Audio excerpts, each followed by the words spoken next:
Hola, el día de hoy hablaremos sobre el síndrome de vena cava inferior, el cual a grandes rasgos se trata de una obstrucción de la vena cava inferior que puede ser causada por trombos o por otros elementos que causen una compresión externa.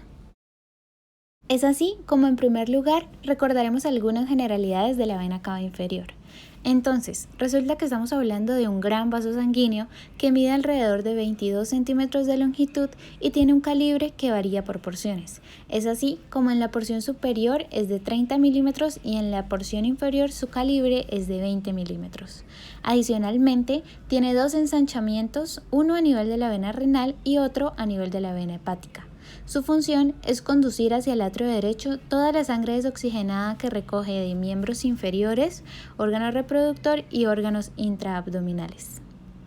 Ahora vamos a profundizar en una serie de estructuras en donde se situaría la etiología que nos explicará la patogenia y fisiopatología de dicho síndrome. Los órganos más importantes en este punto serían el hígado y los riñones.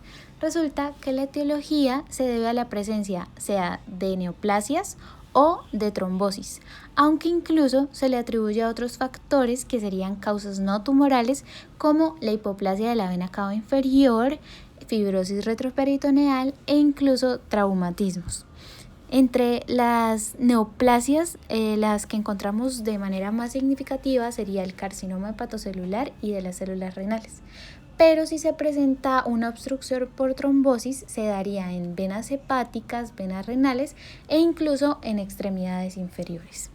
Entonces, al recordar el trayecto de la vena cava inferior que se da de venas renales a vena hepática, atraviesa el centro tendinoso del diafragma, penetra el pericardio y llega a la aurícula derecha, entendemos que si se sitúa alguna estructura que obstruya el flujo, el mecanismo patogénico presente será un aumento de la presión hidrostática que se propaga en sentido cefálico y será el responsable de las manifestaciones del cuadro clínico.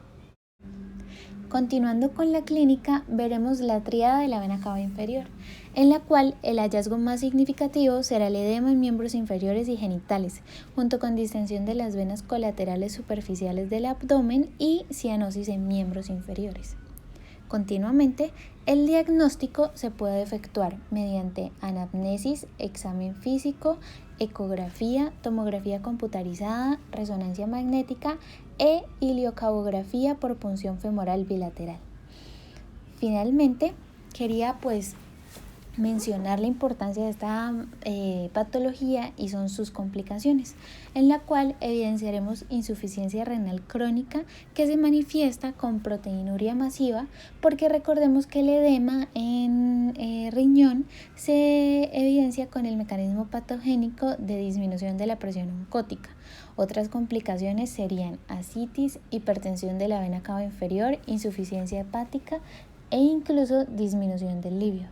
Finalmente, les recuerdo la importancia de hacer un diagnóstico diferencial y en este caso sería diferenciarlo de úlcera arterial, hipertensión venosa, dermatitis por éstasis, insuficiencia venosa e insuficiencia cardíaca.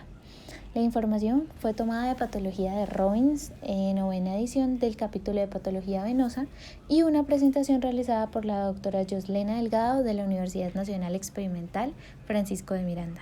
Muchas gracias por su atención.